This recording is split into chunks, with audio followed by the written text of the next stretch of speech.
হে everyone, আসসালামু আলাইকুম। আজকে আমি গেছিলাম হচ্ছে স্কুল থেকে আসার পরে দেখি দুটো পুচকি পুচকি মুরগির বাচ্চা। তো ওগুলো অনেক কিউট। তো আমি নাম রেখে দিয়েছি টম অ্যান্ড জেরি। একটা নাম টম, একটা নাম Jerry. Tom and Jerry. Tom and Jerry কারণ আমার খুব ভালো লাগে, এই জন্য ভাবছি টম অ্যান্ড জেরি নামটা দিয়ে দিই। তো চলো আপনাদের সাথে এখন দেখাবো। তো আমি এখন আপনাদেরকে দেখাচ্ছি কত কিউট একটা বেবি। কোথায় রে বেবি দুটো? কি রে বেবি দুটো? দেখা যাচ্ছে না, দেখা যাচ্ছে না। এই যে দুটো বেবি, কতটা কিউট। এই যে দুটো বেবি অনেক কিউট। এখানে আমি খাবার দিয়ে দিয়েছি, এখানে পানি, এখানে ওদের যে থাকার জায়গা।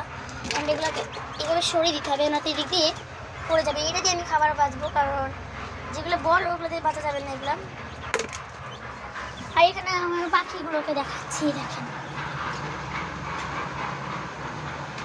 একটু ছোট। এই যে এদিকে দেখেন বেশ পাখির বাচ্চা দিয়েছে ডিমে। দেখেন কত সুন্দর সুন্দর বাচ্চার পাখিটা। আর এখানে আমার নেক্সট কাউন্টে দেখেন, নেক্সট বেবি আছে, তো দেখাচ্ছি। এই যে এটাতে দেখেন, আপনাদেরকে আমি কি করে দেখাবো ভাই। ওই বুধু বুধু বেবি দুটো এখানে আছে। এই যেগুলো বেবি, এটা হচ্ছে পাখা। এই যে এখানে উপরে আরও বাচ্চা দুটো আছে। এখানে একটা আছে Pinku Minku, Pinku and Tom and Jerry. আমার এখানে আগে আমরা অনেক ঘুঘু পালতাম, ঘুঘুও ছিল, কবুতরও ছিল, ওগুলোকে বেঁচে দিয়েছি। ঘুঘুর বাচ্চা আমরা ঘুঘুর বাচ্চা জব করেছি, ঘুঘু জব করে ফেলছি, কবুতর জব করেছি, কবুতর বিক্রি করে দিয়েছি, অনেক ইয়ে করেছি। তো এখন দেখেন মুরগির বাচ্চাটা পানির মধ্যে পড়ে গেছে। এখন কী করবো, তারা ক্যামেরাটা একটু অফ করতে হবে। চেষ্টা করতেছি, পারতেছি না, কারণ এটা শীতকাল, আর শীতকালে এগুলোকে ক্যামেরাটা।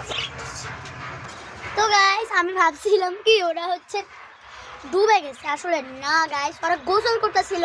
অ্যান্ড এখন তো ওদের গরম লাগতেই পারে, এখন অতটাও শীত নেই, ওদেরও গরম লাগে, তো ওদের গরম লাগতেছিল, ওদের গোসল করতেছিল। তো ওরা স্নান টান সেরে একদম ঝাড়পিটি হয়ে গেছে। এখানে খুদগুলোকে আমি আরেকটু দেখে নিচ্ছি, ময়লাগুলোকে ফেলে দিতে এলে এগুলোকে খুদ বলি, বাট এগুলো চার।